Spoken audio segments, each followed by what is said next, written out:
May nag-comment ana siya, Dol, dako imong bayad sa imong pagtabi. Dol, istoryahan ta ka ha, wala gyud ko'y nadawat nga bayad. Willing ka mo bayad nako, akong dawaton. Pero umayon ka nga silang BP Sara, sila o mga Duterte ning bayad nako, never gyud na mahitabo. Nga naman, una, wala na sila makaila nako. Walay nakaila sa akong pagkatao sa mga Duterte pamili. Od kay unsa ra gud ta? Usa lang ta ka mga tao nga ning hanga kung nagpasalamat sa ilang nabuhat sa administrasyon siyang papa. Unsay rason? Nganong magpabayad man? Pero willing ka mo bayad nako, isip pasalamat na lang po na nimo ni BP Sara, pwede ka mag-PM nako. Mga ikas kung Gcash number, mag-send ka na ako or sa akong bank account, pwede rin yun. Wala ko bayre din sa mga Duterte. Istoryahan ta mo, o taka, idol. Istoryahan ta ka, Dol, ha. Ang mga Duterte, Dol, wala na nanagan nga nagbuhi o nagkuot sa ilang kaugalingong bulsa aron ipanghatag sa mga tao. Dol, atua ang Davao, Dol. Pagparehistro dito og butar sa eleksyon. Diba, bisag tagaan ra ka dito, pandisal, isa ka buok kape, election day. Aron mahibalo ka nga ang Davao, walay kwarta-kwarta ang mga politiko na nanagan dito. Tagaan ra ka, papainiton ra ka. Ang inana ang ilahang pagpangampanya dito, Dol. Mangutana kag taga Davao ako, dili ko taga Davao, Dol. Nakoy mga parinting nga nas Davao, ngayon ana ang pamalakad sa Davao nga walay kwarta-kwarta dito, Dol. Ha? Aron masayod ka, Dol, kay murag apiki naman kay ka, Dol. Ako, Dol, wala jud ko nigdawat og unsay kwarta diri, Dol. Ha? Salamat po kay sa imong pagkomentaryo, Dol. Kay nahatagan ta ka og explanation nga wala yun mismo nakadawat ang akong kinabuhi og bayad sa akong pagsuporta sa mga Duterte. Ang ako lang,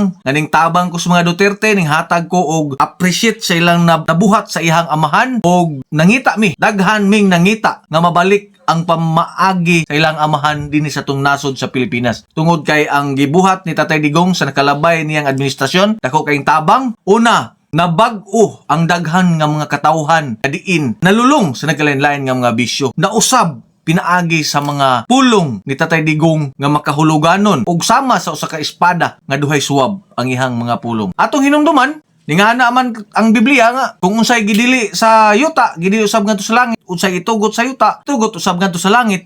So atong hatagan na lang pod og gawing konsuelo ang mga pulong ni Tatay Digong nitong panahon nga diin usa siya sa mga tinugyanan sa Ginoo tungod kay ning dala siya og tibok katawhan sa usa ka nasod. Ngunana ra, Dol, daghang salamat sa imong pag-comment. Og hinaot, mag-subscribe ka sa tuang Facebook page na i-link diya sa comment section.